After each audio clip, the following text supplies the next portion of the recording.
ఒక సినిమా ఎలా స్టార్ట్ అయింది, దాని వెనుక జరిగిన కసరత్తు ఏంటి, రిలీజ్ అయ్యాక అది జనాల్ని ఏ విధంగా ఆకట్టుకుంది, బాక్సాఫీస్ పై దాని ప్రభావం ఎంత, ఇలా ఒక సినిమా గురించి పూర్తి వివరాలు అందిస్తుంది మా ఛానల్. దయచేసి సబ్స్క్రైబ్ చేయండి, అందరికీ షేర్ చేయండి. 14 సినిమాలో ఎన్నో మలుపులు మెరుపులు. అవి ఉంటేనే బాక్సాఫీస్ దగ్గర ఉరుములు మెరుపులు. ఆ మాటకొస్తే సినిమాలోనే కాదు, సినిమా మేకింగ్లోనూ ఎన్నో మలుపులుంటాయి.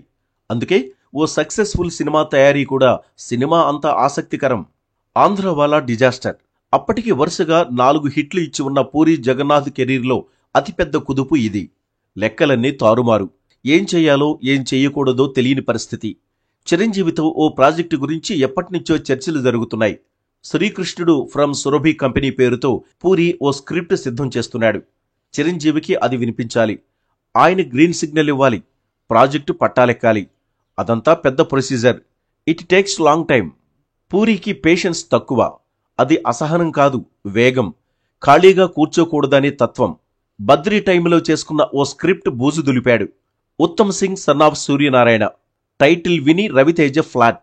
చేసేద్దాం జగన్ అంటూ తొందరపడ్డాడు. ప్రొడ్యూసర్ నాగబాబు కూడా రెడీ. ఇక్కడో ట్విస్ట్. రవితేజకు బంగారం లాంటి ఆఫర్ వచ్చింది. తమిళంలో సూపర్ డూపర్ హిట్ అయిన చేరన్ సినిమా ఆటోగ్రాఫ్ తెలుగు రీమేక్లో చేసే ఛాన్స్ వదులుకోకూడదు. వదిలితే ఎవరో ఒకరు చేసేస్తారు. రవితేజ హార్ట్ని టచ్ చేసిన సినిమా అది. దాంతో ఆటోగ్రాఫ్ ప్రాజెక్టుకు ఆటోగ్రాఫ్ ఇచ్చేశాడు రవితేజ. ఉత్తమ్ సింగ్కు తాత్కాలిక బ్రేక్. ఇక్కడ పూరి ఖాళీగా ఉండలేడు కదా. తమ్ముడు సాయిరామ్ శంకర్తో 143 స్టార్ట్ చేసేశాడు. 143 రిలీజ్ అయింది, కానీ రవితేజ ఖాళీగా లేడు. పూరి అన్నాళ్లు ఆగలేడు. ఎవరో ఒకరితో ఉత్తమ్ సింగ్ చేసేయాలి. సోనూ సూద్ కనబడ్డాడు. బాలీవుడ్ యాక్టర్, ఒడ్డు పొడుగు, బావుంటాడు. పూరికి అతనితో ఎక్స్పెరిమెంట్ చేద్దామనిపించింది. లెక్కలు కుదరలేదు. మళ్లీ బ్రేక్. 2004 నవంబర్ 3 రాత్రి 9-10 అయింది. హైదరాబాద్ తాజ్ హోటల్లో పూరి, మహేష్ కూర్చున్నారు. మహేష్కి పూరి కథ చెప్పాలి. 3 ఏళ్ల తర్వాత సెకండ్ మీటింగ్. అప్పుడేదో కథ చెబితే నచ్చలేదన్నాడు మహేష్. ఈడియట్ సినిమా మహేష్తోనే చేయాలనుకున్నాడు. ఈసారైనా కనెక్ట్ అవుతాడా? పూరి కథ చెప్పడం మొదలెట్టాడు. హీరో సిక్కులు కుర్రాడు. పేరు ఉత్తమ్ సింగ్. మాఫియా ముఠాలో చేరతాడు. వాళ్ల మధ్యనే ఉంటూ వాళ్లను ఖతం చేస్తాడు. క్లైమాక్స్ ట్విస్ట్ ఏంటంటే ఉత్తమ్ సింగ్ ఓ పోలీస్ ఆఫీసర్. ఎక్సలెంట్ సార్ అన్నాడు మహేష్ ఉద్వేగంగా. నెక్స్ట్ ఇయర్ మొదలు పెట్టేద్దాం, కానీ చిన్న చేంజ్. సిక్కు బ్యాక్డ్రాప్ మార్చేయండి, మిగతాదంతా ఓకే అని చెప్పాడు మహేష్. మార్పుకి పూరి ఓకే, కానీ నెక్స్ట్ ఇయర్ వరకు ఆగాలే, అది టెన్షన్. ఏం పర్లేదు, అక్కడ నాగార్జున రెడీగా ఉన్నాడు. ఆయనతో సూపర్ సినిమా చేసొచ్చేస్తే ఇక్కడ మహేష్ ఫ్రీ అయిపోతాడు. మహేష్కి ఉత్తమ్ సింగ్ టైటిల్ నచ్చలేదు. పూరి టకీమని పోకిరి టైటిల్ చెప్పేశాడు. మహేష్ పెదవులపై smile.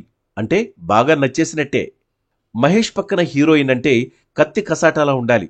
Super heroine Ayesha Takia నిజంగా కత్తి కసాటానే. ఆ అమ్మాయి ఓకే, కానీ లాస్ట్ మినిట్ చేంజ్.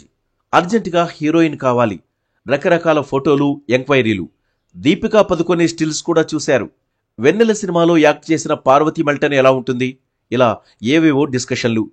ఫైనల్గా దేవదాసు పోరి ఇలియానాకు berth confirm. Pokiri shooting start.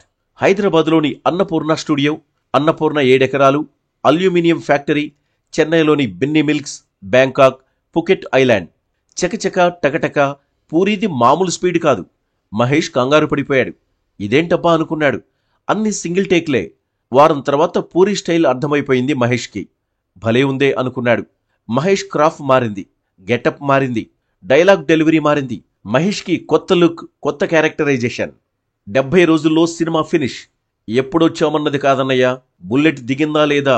Box office దగ్గర అదే జరిగింది. 2006 ఏప్రిల్ 28న రిలీజ్ అయిన ఈ సినిమా దడదడలాడించేసింది. రికార్డులన్నీ చెల్లాచెదురు. మహేష్కు సూపర్ స్టార్డమ్, పూరికి టాప్ డైరెక్టర్ హోదా, ఇలియానా స్టార్ హీరోయిన్. ప్రతిదీ పేలింది. డైలాగ్స్, సాంగ్స్, ఉప్మా సీన్, ముష్టివాళ్ల కామెడీ, బ్రహ్మి సాఫ్ట్వేర్ ఎపిసోడ్, ఇలా అన్ని అదుర్స్. మాస సినిమా అంటే ఇలానే ఉండాలి. ఇకపై ఇదే టెక్స్ట్ బుక్. పోకిరి లాంటి సినిమానే కావాలంటూ ఇతర హీరోల కలలు.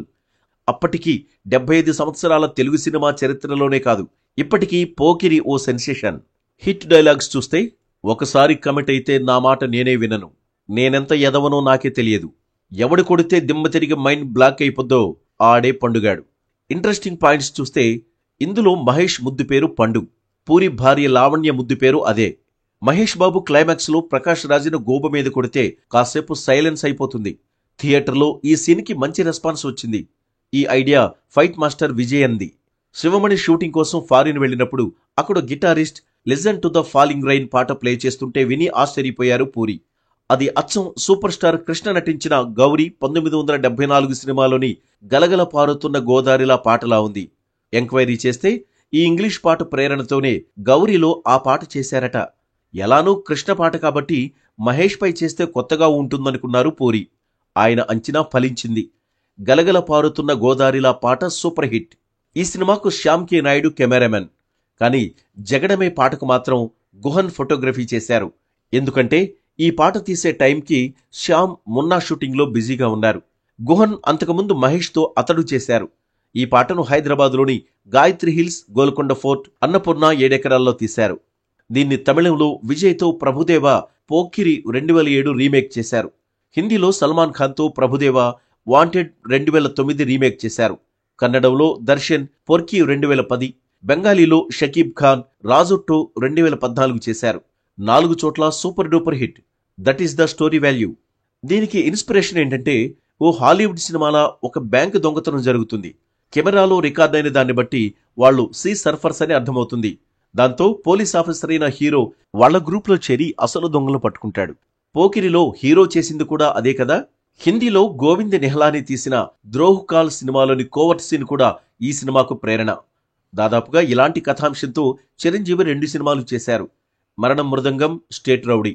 ఇక అప్పట్లో పోకిరి సెట్ చేసిన రికార్డులు ఓసారి చూద్దాం.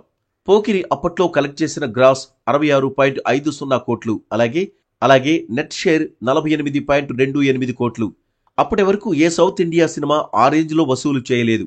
పోకిరి అప్పట్లో ఎక్కువ గ్రాస్ వసూలు చేసిన 2వ సినిమాగా నిలిచింది. ఈ సినిమా తర్వాత తెలుగు సినిమా వైపు బాలీవుడ్ ఎక్కువగా చూడడం మొదలుపెట్టింది. 200 సెంటర్లలో 100 రోజులు పూర్తి చేసుకుంది ఈ సినిమా. 63 సెంటర్లలో 175 రోజులు పూర్తి చేసుకుని సంచలనం సృష్టించింది. 15 సెంటర్లలో 200 రోజులు పూర్తి చేసుకుంది. మహేష్ బాబు ఫ్యాన్స్ ఎక్కువగా ఉండే కర్నూలు జిల్లాలో ఏకంగా ఏడాది పాటు ఒక థియేటర్లో ఆడింది ఈ సినిమా. భాగీరథ థియేటర్లో 500 రోజుల పాటు సినిమా ఆడి సంచలనం సృష్టించింది. ప్రేమాభిషేకం తర్వాత పోకిరి సినిమానే అన్ని రోజులు ఆడింది ఆ జిల్లాలో. తనకు మాత్రమే సొంతమైన ఎన్నో రికార్డుల్ని పోకిరి సొంతం చేసుకుంది. 200 రోజుల పాటు సినిమాను రోజుకి 5 సార్లు ప్రదర్శించారు. ఆ సమయంలో హైదరాబాదులోని సుదర్శన్ థియేటర్ 1.60 కోట్లు వసూలు చేసి సంచలనం సృష్టించింది. ఉమ్మడి ఏపీలో ఒక సినిమా అలా వసూలు చేయడం అదే సంచలనం. ఆ సమయంలో పోకిరి హైదరాబాదులో 3 థియేటర్లలో 1 కోటికి పైగా వసూలు చేసింది. విశ్వనాథ్ మెగా థియేటర్లో కూడా 1 కోటి పైగా వసూలు చేసింది. ప్రసాద్లో 98 లక్షలు వసూలు చేసింది.